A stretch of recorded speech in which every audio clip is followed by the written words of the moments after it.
The music festival that summer of 2003 had a magnetic pull, a promise of endless days drenched in sunlight and nights alive with electric sound. For thousands of young people, it was a ritual, a temporary escape from the routines of school, work, and the quiet anxieties of adolescence. Among them were three friends, inseparable since middle school, their bond forged in shared secrets, late-night phone calls, and the kind of laughter that seemed to echo in every empty street of their hometown. They arrived at the festival with backpacks overstuffed with essentials, t-shirts, disposable cameras, bottles of water, and a quiet hope that this weekend would become one of those memories that never faded, the kind you retell years later with a smile. As they approached the gates, the air was thick with anticipation. Bright flags whipped in the wind, vendors shouted over the roar of music spilling from distant stages, and the scent of fried food mixed with grass and dust. The teens moved together, shoulder to shoulder, as if drawn by some invisible thread that tethered them to each other and to the promise of freedom. Each step carried a sense of liberation, the possibility of adventure, and the intoxicating thrill that comes from being young and unburdened, if only for a weekend. Cinematically, the festival seemed almost alive. Neon lights shimmered against the evening sky, and the sound of bass from the main stage reverberated like a heartbeat in the ground beneath them. In the crowd, strangers became companions for moments, smiles exchanged without names, and fleeting encounters carried the electric charge of possibility. The teens laughed, danced, and captured snapshots with a disposable camera, blissfully unaware of the magnitude of what these moments would hold in memory years later. There was a rhythm to the weekend that felt timeless. Morning haze would give way to the heat of midday performances, and as dusk fell, stages transformed into arenas of light and shadow. Their laughter and voices were carried by the wind, merging with the hum of thousands of others who had come seeking escape, music, and connection.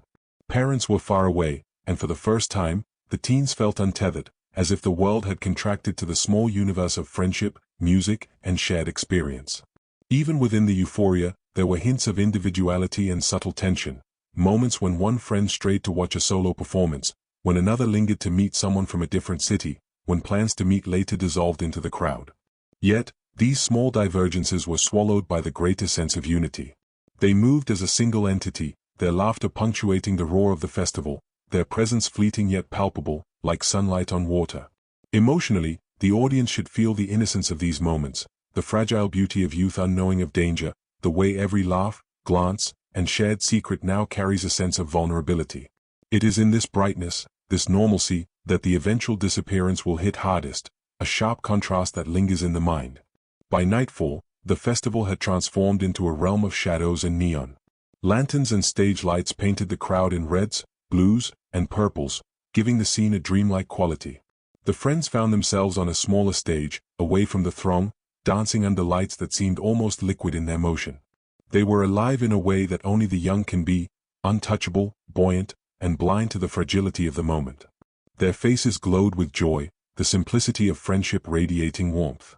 It was a cinematic moment in miniature, one that would be replayed in memory and footage long after the sun rose and they vanished into the unknown. The festival, with its sprawling grounds, multiple stages, and teeming crowds, was both enchanting and unknowable. Every corner could hide a new experience, a fleeting connection, or, unknowingly, a shadow of something darker. In these first hours, the camera of memory captures laughter and music, movement and light, yet the scene is framed in the fragile lens of inevitability. What felt eternal in that moment was, in retrospect, fleeting, suspended on the edge between joy and tragedy. By the end of the first day, the friends were exhausted but exhilarated, their senses saturated with sound, color, and human presence.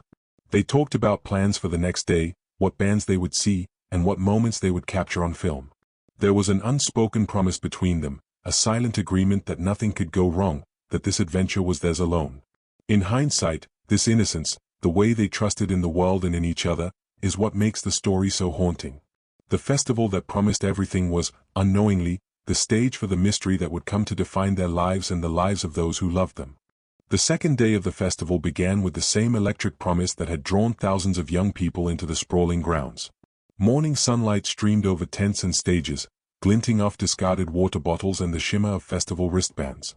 Yet, for the group of friends, a subtle undercurrent of unease had begun to creep in, though none of them could have named it. It was a fleeting feeling, easily dismissed amid the laughter of strangers, the thrum of distant bass lines, and the dizzying spectacle of colorful tents and banners fluttering in the summer breeze. As the day progressed, the the friends split briefly to explore different stages. One wandered to watch a solo acoustic performance, another lingered near a food stand, capturing candid photos, while the third mingled with a new group of festival goers. They promised to regroup later, exchanging cheerful waves and fleeting smiles. The camera of memory records these moments now with a haunting clarity, an innocence captured mid-step, unaware of the irreversible chain of events about to unfold. Eyewitness accounts from that day are fragmented but chilling in their consistency. Some festival-goers remembered seeing the teens wandering near a less crowded stage, laughing and joking. Others recalled them heading toward the perimeter of the festival, close to areas that were lightly monitored, with shadows creeping between tents and equipment. Time, as reported by witnesses, seemed ordinary, yet in retrospect, small anomalies, an unfamiliar van parked nearby, a person following too closely, a shout lost in the music, become stark indicators of the impending tragedy. The tension escalates as night falls. By the early evening, the festival transformed into a maze of moving lights and pulsing sound, making it easy for someone, or something, to slip unseen. The friends failed to reunite at the agreed meeting point, their absence first noticed with casual concern, which quickly escalated to alarm. The sprawling crowd, previously a playground of freedom and joy, became a labyrinth of uncertainty, where every familiar face could not be recognized, and every sound could be mistaken for misdirection. Initial attempts to locate the teens were frantic but uncoordinated. Friends combed through the stages, asking security personnel and wandering festival goers, only to find dead ends and conflicting sightings. Some reported glimpsing figures that matched the teens' description in one area, only for them to disappear again into the dense crowd. The festival, alive and indifferent, swallowed them into its massive movement. Each passing hour heightened the sense of urgency and dread, contrasting sharply with the carefree atmosphere of the morning. Law enforcement was notified, and the investigation began in earnest, but the setting of a festival presented unique challenges. The sheer number of attendees, transient schedules, and lack of early surveillance technology meant that tracking movements relied heavily on memory, rumor, and physical traces that could easily vanish. Witnesses provided statements, but they were often contradictory, fragmented by the overwhelming sensory overload of the festival experience. The narrative tension here is palpable. The invisible presence of the teens juxtaposed against the chaos of the environment amplifies the psychological unease for both the characters and the audience. Emotionally, this is where fear begins to seep in. Families are notified, first by phone calls from friends unable to reach the teens, then by the grim realization that something is not right. Panic mixes with hope in a volatile cocktail.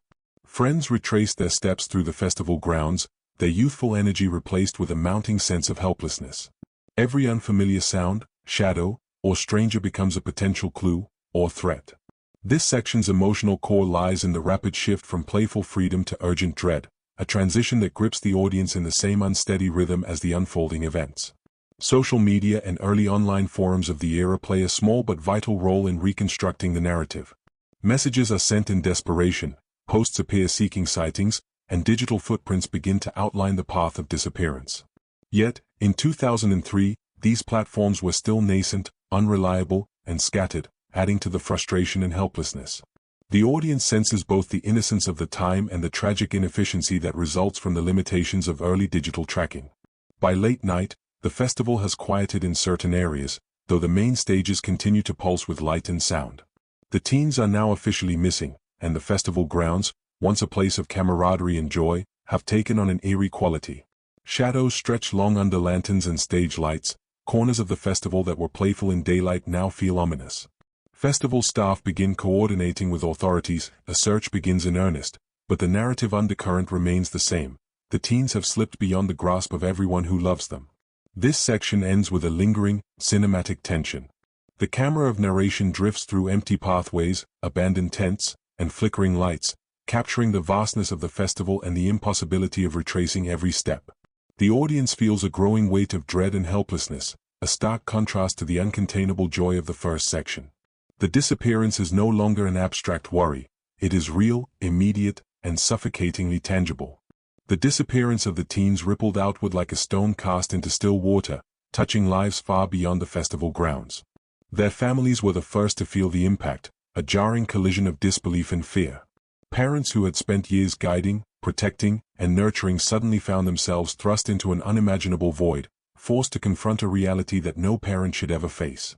Early calls from friends and festival staff, initially dismissed as miscommunications, quickly escalated into a harrowing realization. Their children were gone, lost amidst thousands of strangers and the endless sprawl of a summer festival. The emotional turmoil was immediate and intense. Mothers gripped photos and clothing, inhaling the familiar scents in desperate hope that some fragment of presence might return to them. Fathers scoured maps of the festival grounds, retracing every path, imagining every possibility. Siblings and cousins joined in frantic searches, combing through memories of last-seen moments and whispered plans that now seemed unbearably poignant. The narrative here is intimate, slowing down to the human scale, emphasizing the raw grief, confusion, and helplessness that enveloped everyone close to the missing teens. Friends who had attended the festival alongside the missing teens were similarly distraught. They questioned every decision, every separation, every small choice that might have led to the disappearance. Guilt mingled with fear, creating a pervasive sense of unease. Conversations replayed in their minds, moments when they had suggested splitting up, or when someone had lagged behind to take a photo, or when a casual joke had distracted them from noticing a stranger lingering nearby. The audience is drawn into this psychological web, feeling the weight of hindsight as if they themselves were part of the frantic search. The local community quickly became involved. Volunteers poured into the festival grounds in the days following the disappearance, forming human chains, searching under tents, behind stages, and in the surrounding wooded areas. Local businesses, already attuned to the festival traffic, offered support, food, temporary lodging, maps, and even security assistance. The collective energy of worry and determination created a tense, almost palpable atmosphere, a stark contrast to the carefree scenes of festival days past. The cinematic framing here emphasizes community solidarity while underscoring the futility that would begin to emerge in the investigation. Media attention amplified both hope and fear. Local news stations covered the search with urgency, broadcasting photographs, interviews with families, and appeals for witnesses. Early television coverage captured the emotional intensity of parents on camera, their eyes wide with worry, voices trembling with desperation. Yet, coverage also carried the risk of misinformation, unverified sightings, speculative theories, and the chaotic spread of rumors online and through local communities. Emotionally, the families were bombarded not only by grief but by the pressures of public scrutiny, a contrast to the private innocence and joy of the festival only days before. Law enforcement worked tirelessly, but the enormity of the task was evident. Missing person protocols were enacted, but the festival setting created an almost insurmountable challenge. Thousands of attendees had passed through, each a potential source of crucial information, yet many were fleeting faces, difficult to locate after the festival concluded. Initial investigative efforts involved compiling witness statements, checking early security footage where available, and creating composite sketches based on recollections.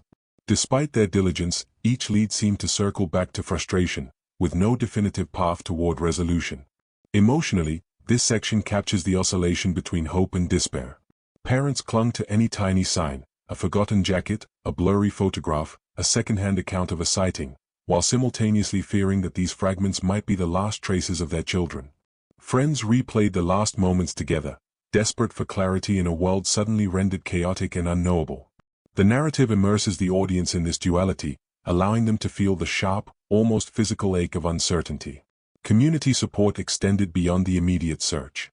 Vigils were held, posters plastered across towns and neighboring cities, and social networks, primitive by today's standards, began connecting people who might have information. Letters and emails poured into festival organizers and law enforcement, offering tips, leads, and speculation. In many ways, the disappearance transformed from a personal tragedy into a collective obsession, uniting strangers in a shared need to restore order to an incomprehensible situation. As days turned into weeks, the emotional strain intensified. Sleep became scarce for parents and friends alike. Every phone call, every unexpected knock at the door carried the potential for news, hope, or heartbreak. Meanwhile, local authorities grappled with the weight of responsibility and the limits of their resources, creating a tension between procedural rigor and the urgent, often chaotic, emotional demands of the families. The audience is invited to feel both perspectives, the meticulous search and the human desperation, heightening empathy and deepening engagement. By the end of this section, the stage is set for the rising mystery of the investigation. The absence of the teens is no longer a temporary worry, it has become an emotional vacuum, a space in which grief, fear, and suspicion intertwine. The narrative contrast with previous sections is stark. The carefree festival atmosphere has vanished, replaced with frantic searches, media scrutiny, and the painful uncertainty of lives interrupted. Cinematically, the visuals of empty streets, unclaimed belongings, and concerned faces provide a haunting backdrop, reinforcing the emotional gravity and the slow-burn tension that will define the unfolding story. The formal investigation into the teen's disappearance began in earnest as law enforcement arrived at the festival grounds, a scene now emptied of the carefree crowds that had once pulsed with music and light. Officers moved methodically, cordoning off areas, photographing footprints, and interviewing anyone who might have seen the missing teens. The atmosphere was one of controlled urgency, a stark contrast to the chaotic freedom of the festival itself. Every question asked, every detail noted, carried with it the weight of life-altering consequences, yet even in this meticulous effort, the scale of the task loomed like an insurmountable mountain.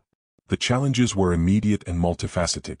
The festival grounds were expansive, with multiple stages, wooded areas, and winding paths. Thousands of attendees had come and gone over the weekend, leaving behind traces that blurred into a confusing mosaic of evidence. Early security footage was limited, captured mostly on analog systems, grainy and incomplete. Witness accounts were often contradictory, colored by fear, excitement, or simple misperception. Some remembered the teens clearly, others claimed to have seen figures in similar clothing elsewhere, creating a fog of uncertainty. Law enforcement had to sift through it all, balancing hope with the grim realization that time was slipping away. Investigators began mapping the movements of the teens as best they could. Conversations with friends, parents, and other festival-goers reconstructed the last known moments with painstaking detail. The friends' laughter, once vivid and carefree, was now a ghostly echo as investigators traced their steps through stages, food stalls, and crowded pathways. Every photograph, every video clip, became a crucial piece of evidence. The emotional undertone here is palpable. What had been ordinary snapshots of youthful joy were now potential keys to understanding a chilling disappearance. Specialized units were brought in to enhance the investigation. Canine teams combed nearby wooded areas, searching for scents that had long since faded. Forensic experts analyzed anything remotely suspicious, discarded clothing, a lost backpack, even the faintest footprints pressed into soft dirt. The meticulous, almost clinical work of these teams created a stark contrast with the raw emotional turmoil of the families, who alternated between waiting for updates and retracing every step the teens might have taken. This section captures that duality, the cold, methodical rigor of professional investigation versus the chaotic, aching human response to sudden loss. The festival organizers, too, were under scrutiny. Authorities interviewed staff and security personnel, seeking to understand how such a disappearance could occur in a seemingly well-managed environment. Questions arose about festival layout, lighting, and crowd control, as well as the responsibility of personnel tasked with ensuring safety. Every detail mattered. A missing sign, a poorly lit pathway, a distracted staff member, all became potential links in a chain that investigators were desperate to reconstruct. Emotionally, this created tension, a subtle undercurrent of blame and accountability, heightening the psychological stakes for all involved. Investigators also explored possible motives and scenarios. Were the teens lost, disoriented in the vastness of the festival? Had they wandered into danger unknowingly, perhaps falling prey to opportunistic individuals?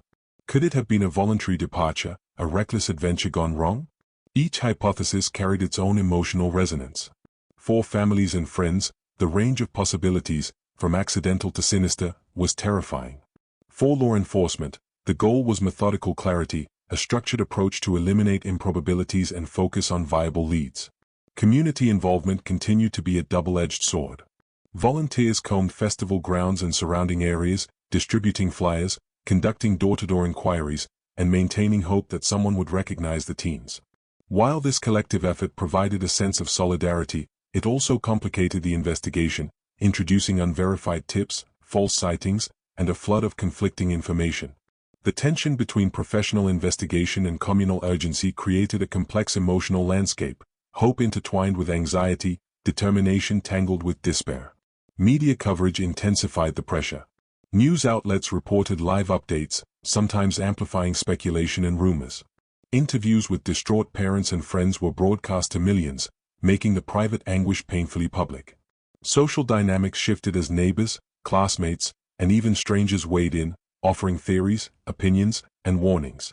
The teen's absence was no longer just a local tragedy, it became a story observed, analyzed, and discussed on a larger scale, increasing the emotional stakes for everyone involved. By the end of the first intensive weeks of investigation, law enforcement had compiled a patchwork of clues, leads, and dead ends. Each step forward revealed new uncertainties, and the complexity of the festival environment made certainty elusive. The narrative tension rises here as the audience experiences the painstaking effort of discovery, the small victories and mounting frustrations, and the persistent, gnawing fear that something crucial has already been lost to time. Emotionally, this section emphasizes the relentless grind of an investigation and the psychological toll it takes on both investigators and families. The teen's disappearance has shifted from a shocking event to a protracted, suspenseful mystery, marked by frustration, hope, and dread. The audience is invited to feel the weight of every unanswered question, the suspense of every potential lead, and the human determination to find clarity in the midst of overwhelming uncertainty. The weeks following the initial investigation brought a series of small, fleeting leads that offered glimmers of hope, and just as quickly, devastating disappointment. Festival-goers who had remained in the area came forward with memories they had previously overlooked, a glimpse of the teens near the outer gates, a shadowy figure moving too closely behind them, a discarded wristband that matched their descriptions. At first, each account felt like a thread they could grasp, a chance to unravel the mystery. But with every investigation into these leads, the trail grew colder, the evidence inconclusive, and the emotional toll intensified. Families clung desperately to each new development, even when it brought more questions than answers. Mothers would spend nights replaying accounts in their minds, trying to discern truth from misremembered detail. Fathers would pore over maps, retracing hypothetical paths, and siblings would comb through photos and videos for any clue that might have gone unnoticed. The emotional landscape here is fraught with tension. Every hopeful sign becomes a pulse of adrenaline and terror, only to dissipate into exhaustion and despair when it fails to lead anywhere substantial. Law enforcement faced an increasing strain as the volume of leads became overwhelming. Many were dead ends, false sightings or mistaken identities, but each required careful investigation. Officers revisited festival records, interviewed late-arriving attendees, and checked hotels, trains, and buses for any sign of the missing teens. The meticulous work contrasted sharply with the raw, desperate energy of families and friends, whose patience wore thin as days turned into weeks. The investigation's pace was methodical, but time itself seemed to conspire against closure, deepening the psychological tension and underscoring the vulnerability of the missing teens. Complicating matters further, conflicting witness accounts created a labyrinth of possibilities that investigators struggled to navigate. One attendee might describe seeing the teens near a food stand at dusk, another claimed they were heading toward a remote exit path at the same time. Some accounts hinted at an unknown figure or vehicle, others dismissed the teens' absence as a simple misadventure into the crowded festival. Each contradiction deepened the sense of unease, leaving families trapped in a liminal space between hope and dread. The audience is drawn into this confusion, feeling the frustration and helplessness mirrored in those closest to the teens. Rumors and speculation began to circulate, both in the media and among the local community. Early online forums buzzed with theories, some mundane, some chilling. Could the teens have run away? Had they become victims of opportunistic crime? Were they lost, disoriented, and wandering the surrounding areas? Each possibility carried its own psychological weight, generating fear, suspicion, and a creeping sense of paranoia. For the families, the relentless speculation was both a source of hope and a cruel emotional burden, magnifying grief and anxiety. The festival grounds themselves became a haunting landscape. Investigators and volunteers retraced paths, combed wooded areas, and scoured empty stages, yet the teens had seemingly vanished into thin air. Each empty tent, each discarded item, each long-abandoned pathway became a symbol of uncertainty and loss. Cinematically, the setting is evocative. Sunlight filters through abandoned flags, wind carries faint echoes of music, and shadows stretch unnervingly across the ground. The audience is made to feel the contrast between the joyous energy captured in earlier scenes and the chilling emptiness that now dominates the location. Small breakthroughs occasionally ignited hope. A witness might report seeing figures matching the teen's description, or an abandoned item might appear that seemed to connect directly to them. But these moments were fleeting and often proved to be red herrings, plunging families back into despair. The relentless oscillation between hope and disappointment became a defining emotional rhythm of the weeks, drawing viewers into a slow, suffocating tension as the mystery deepened rather than resolved. Meanwhile, the psychological impact on the searchers themselves became apparent. Volunteers, law enforcement officers, and friends alike experienced fatigue, frustration, and a gnawing sense of helplessness. Long hours spent walking the festival grounds in the sweltering heat, analyzing statements, and cross-checking information took a toll, leaving everyone emotionally frayed.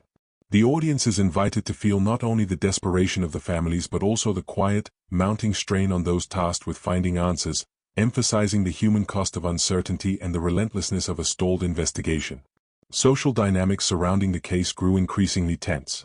The local community, while united in concern, began to fracture under the pressure of speculation, fear, and the constant influx of media attention. Confrontations arose over perceived failures by festival organizers or authorities, and whispers of blame circulated in hushed tones at schools, workplaces, and social gatherings. These tensions added an additional layer of complexity to the investigation, contrasting the unity seen in the immediate aftermath with a growing sense of division, mistrust, and emotional exhaustion. By the end of this period, the investigation had become a landscape of questions without answers. Leads came and went, each carrying its own flicker of hope before fading into disappointment. The emotional pendulum swung violently for families and friends, from the tiniest glimmer of reassurance to crushing despair. This section sets the stage for the discovery of the forgotten footage, a pivotal turning point that promises to shift the narrative and inject a new, unsettling layer of intrigue. The audience is left with a sense of psychological tension, anticipation, and the haunting weight of what has been lost, but also the faint, fragile hope that truth might yet emerge. Years had passed since the disappearance, and the festival grounds had long since returned to the rhythm of normal life, stages dismantled, tents removed, crowds replaced by the quiet hum of summer heat over empty fields. Yet, for the families and friends of the missing teens, time had done little to soften the sharp edges of grief. The case had faded from daily headlines, but in quiet corners of homes and minds, the question remained, what had really happened that weekend? It was in this context that the forgotten footage surfaced, a collection of grainy, amateur videos taken by festival-goers at the time, long overlooked, and tucked away in dusty boxes or forgotten digital archives. At first glance, the videos appeared ordinary, shaky camera angles, the blur of moving bodies, flashes of stage lights, the roar of music drowning out much else. But as they were pieced together and examined, something began to emerge. The friends were in the footage, captured in fleeting, candid moments, laughing near food stands, dancing under neon lights, wandering along pathways that now seemed fraught with ominous potential.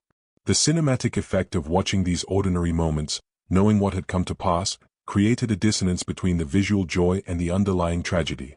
Emotionally, the audience is pulled into this uneasy space, where nostalgia and dread intertwine.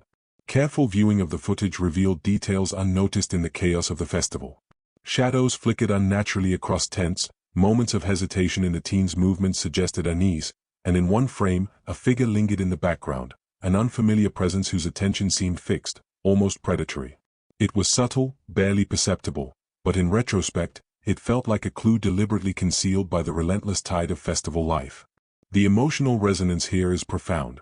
Ordinary, joyful moments are transformed into something haunting, imbued with the weight of foreboding and the inevitability of loss.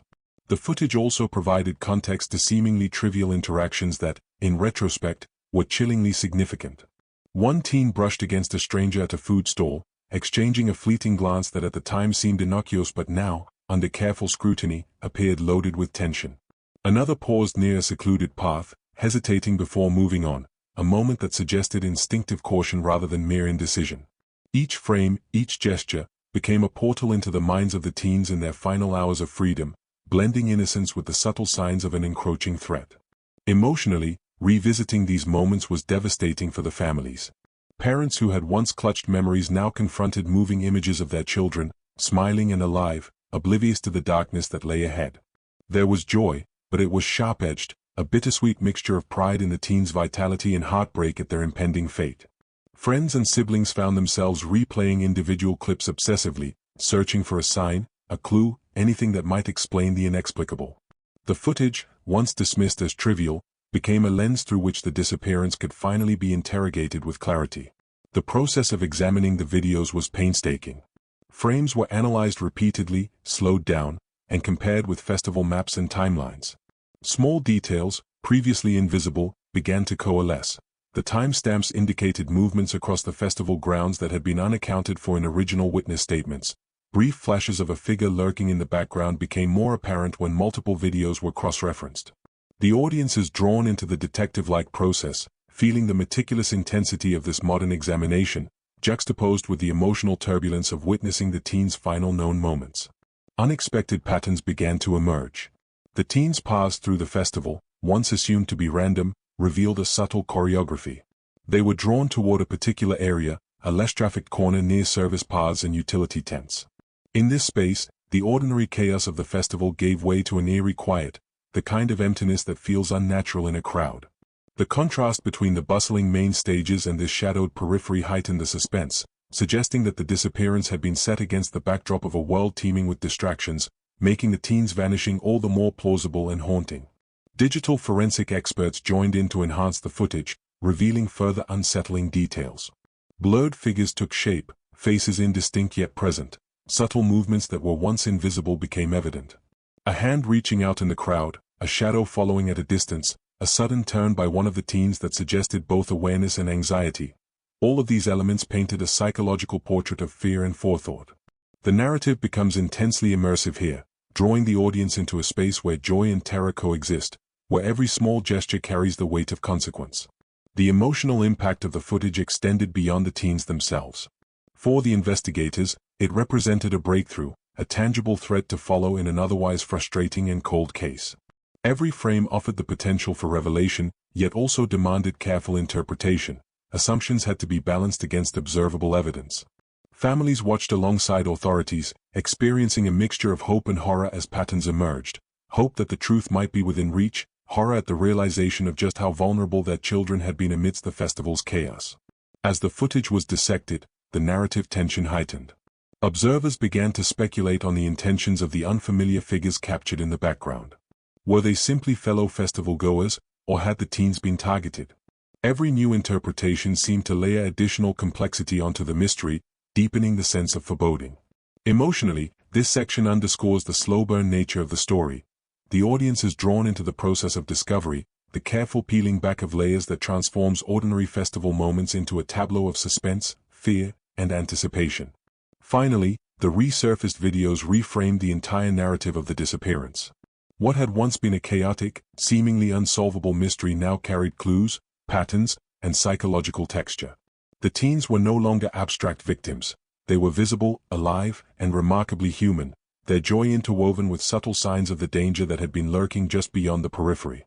The emotional resonance is profound. Viewers experience both the warmth of the teens' camaraderie and the creeping dread of their vulnerability, setting the stage for the subsequent section in which evidence is meticulously re-examined and the first inklings of the truth are teased into focus. Once the forgotten festival footage resurfaced, it became the focal point of a painstaking re-examination of the disappearance.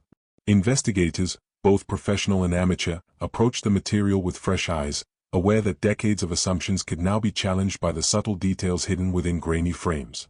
Every sequence of movement, every fleeting glance, and every shadow became significant. The process was methodical, videos were slowed, frames captured for detailed scrutiny, and sequences cross-referenced with maps of the festival grounds. The teens' last known movements, once reconstructed only through witness testimony, could now be visualized with startling clarity, offering new insights into what had transpired. Experts in behavioral analysis and crowd psychology were brought in to study the footage. They examined body language, posture, and micro-expressions, noting instances of hesitation, vigilance, or unease that might have been imperceptible in the chaos of the festival. One teen paused briefly near a fence line, glancing over a shoulder, as if sensing they were being followed. Another shifted direction subtly, ducking into the shadow of a large equipment trailer. Each small movement, previously inconsequential, became a puzzle piece in a pattern that hinted at unseen pressure and possible predation. For the audience, these observations heightened the suspense, turning ordinary festival activity into a narrative charged with tension. Contradictions between earlier witness statements and the footage became evident.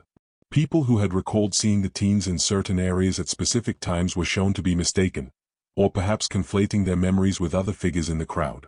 These discrepancies illustrated how chaos and sensory overload can distort perception, but they also added a chilling layer. The teens' movements, observed now in cold, objective video, suggested moments where they were alone or vulnerable in ways no one had realized at the time. Emotionally, this creates a sense of dread. The audience begins to grasp how easily the teens could have been separated or targeted without anyone noticing. Forensic analysts worked to enhance the video quality, revealing previously obscure details. Faces blurred in the chaos became more discernible, and the periphery of frames revealed shapes and figures that had gone unnoticed. In one sequence, a shadowy figure seems to mirror the teen's path from a distance, lingering just beyond the crowd's immediate perception.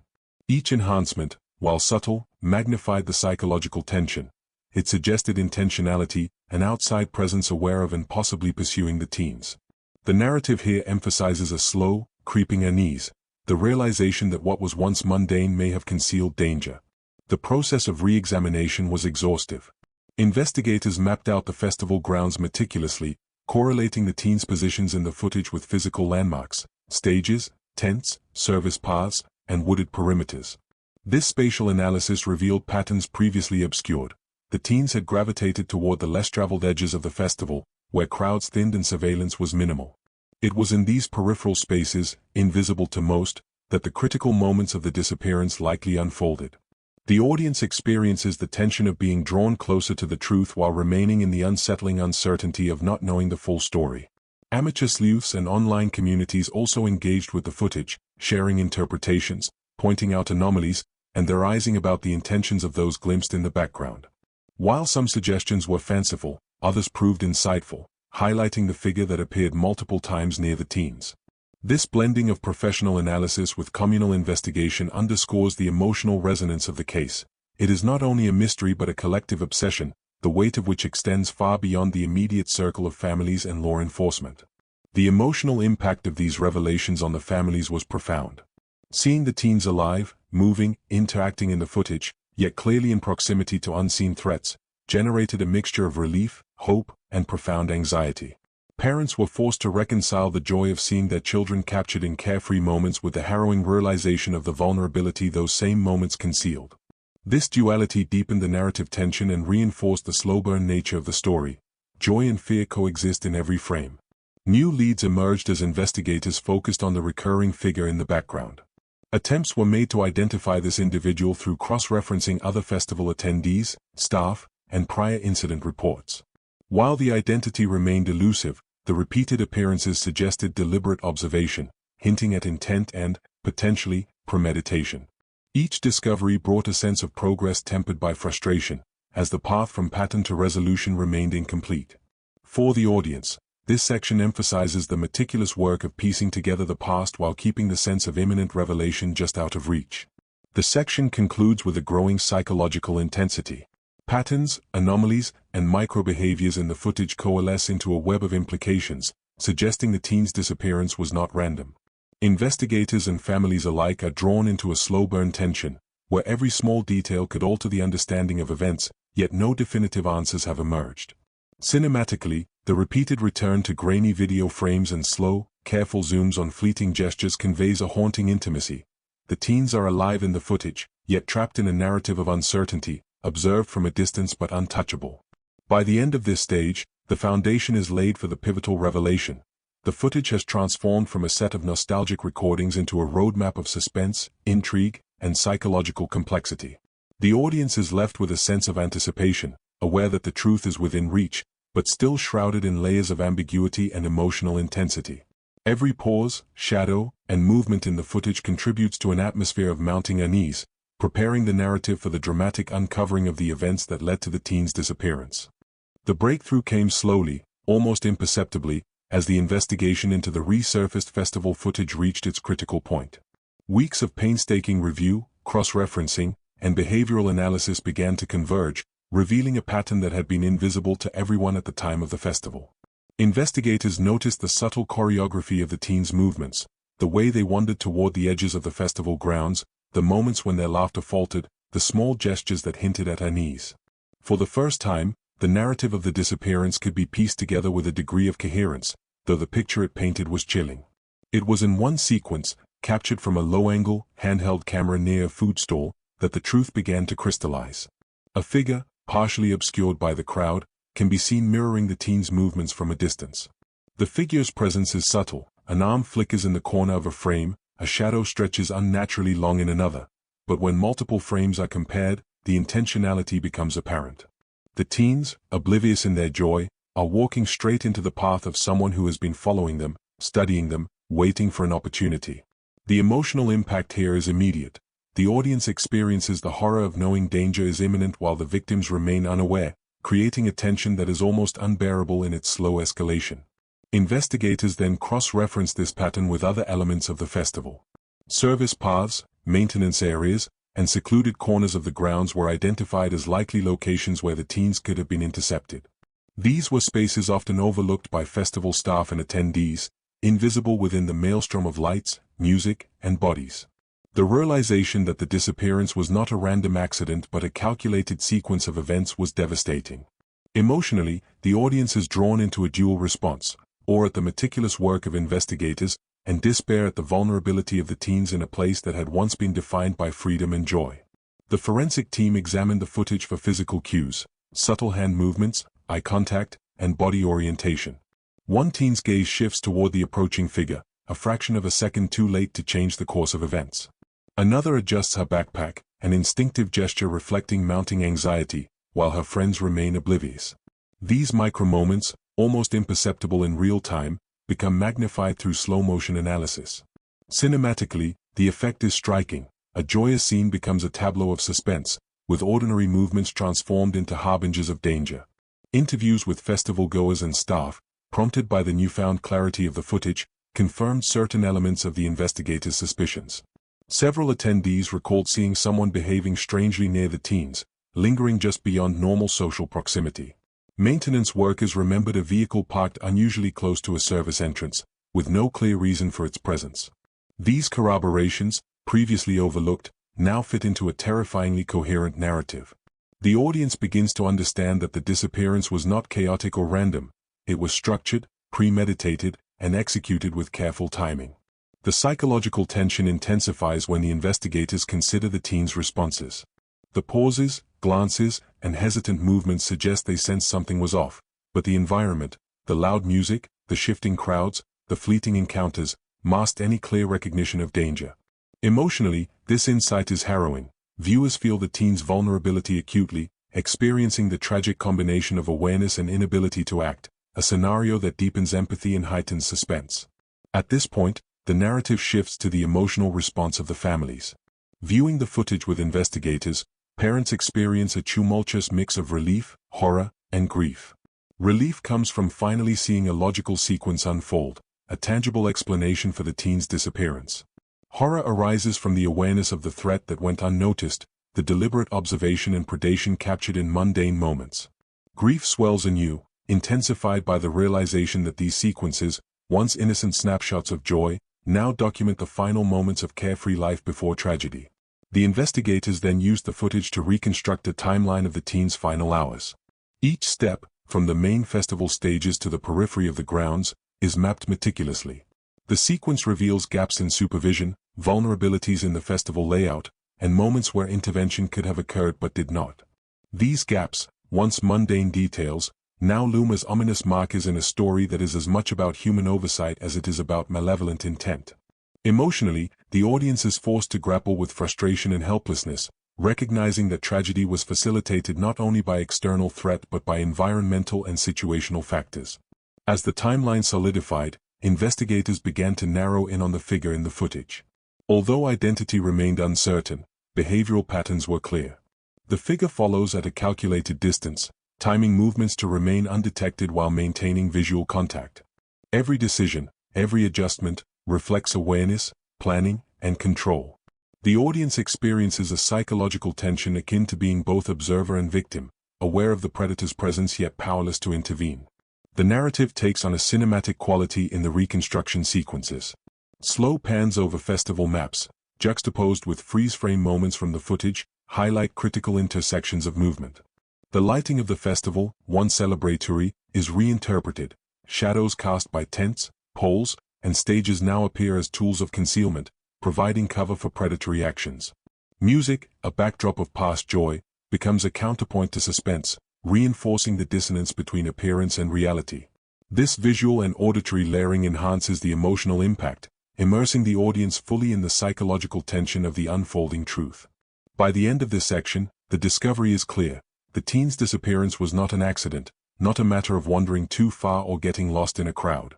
It was a sequence of deliberate actions, executed with observation and precision, captured inadvertently in the very footage meant to commemorate their joy. Families, investigators, and viewers alike are confronted with the haunting clarity of this realization. Emotionally, the effect is devastating.